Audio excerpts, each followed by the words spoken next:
faire revenir le Mali, le Burkina Faso et le Niger dans le giron de la Communauté économique des États de l'Afrique de l'Ouest, CEDEAO. Voilà la si délicate mission confiée à Bassirou Diomaye Faye. Le président sénégalais sera accompagné dans cette tâche, qui tient plus d'un gros défi que d'une pure formalité, par un certain Faure Gnassingbé. Le choix du premier, démocratiquement élu, ne souffre d'aucune ambiguïté. Sa légitimité et sa capacité d'influence font l'unanimité. Le choix du second, cependant, fort de son statut d'éternel médiateur, tout Faure Gnassingbé qu'il est, peine pourtant à en convaincre plus d'un, à défaut de surprendre. On en vient même à craindre que sa désignation ne fasse capoter cette mission qui est loin d'être une partie de plaisir. Lire aussi Togo. Voici pourquoi la coopération avec la Russie est stratégique. Les États membres de la Communauté économique des États de l'Afrique de l'Ouest, CEDEAO, étaient en session ordinaire le 7 juillet 2024 à Abuja,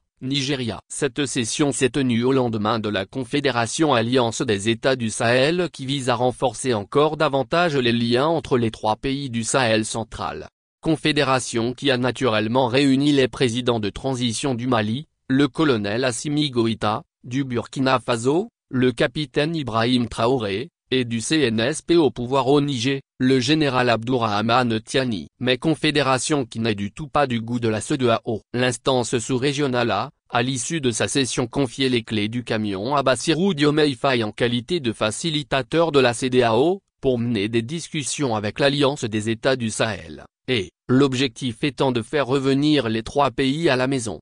Le président togolais a souvent été choisi par ses pairs pour arbitrer les différends entre États de la sous-région. En décembre 2023, c'est lui qui a été le médiateur entre la CEDEAO et les autorités de transition nigériennes. Mais les échanges censés aboutir à une feuille de route pour une transition de courte durée, des organes de transition, et la création d'un mécanisme de suivi et évaluation de la transition, en vue du rétablissement rapide de l'ordre constitutionnel, n'ont fait que durcir les autorités nigériennes dans leur position, elles qui, avec celles du Mali et du Burkina, ont qualifié d'irrévocable leur rupture avec l'organisation ouest-africaine. L'idée d'une transition convenue, de courte durée, n'excédant pas 3 ans semble jetée aux oubliettes. Il n'y a finalement pas eu d'assouplissement progressif des sanctions imposées au Niger, et la fermeture de ses frontières aériennes et terrestres, l'embargo sur les échanges financiers et commerciaux à l'exception des produits de première nécessité, les sanctions économiques ayant coupé le Niger de bon nombre de ses partenaires commerciaux traditionnels,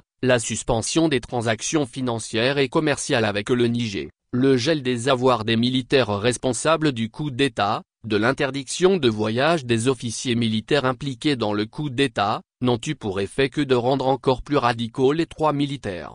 Lire aussi Togo. L'UE suspend sa coopération sécuritaire avec Lomé II. C'est dire l'insuccès qui a couronné la médiation d'un Faure Gnassingbé souvent sollicité, mais souvent incapable de trouver des solutions. Comment se faire obéir quand on prend soi-même des libertés avec des valeurs républicaines? Quelles valeurs incarne-t-il au point qu'il soit autant plébiscité? On ne devrait pas tant s'étonner de ces contre-productives missions de médiateur confiées à Faure par une CEDEAO elle-même discréditée depuis belle lurette, qui n'a jamais levé le petit doigt pour condamner les dérives des présidents qui la composent, dont plusieurs États membres ont contribué à la décrédibilisation de l'action. Une CEDEAO qui n'a rien appris de ses erreurs.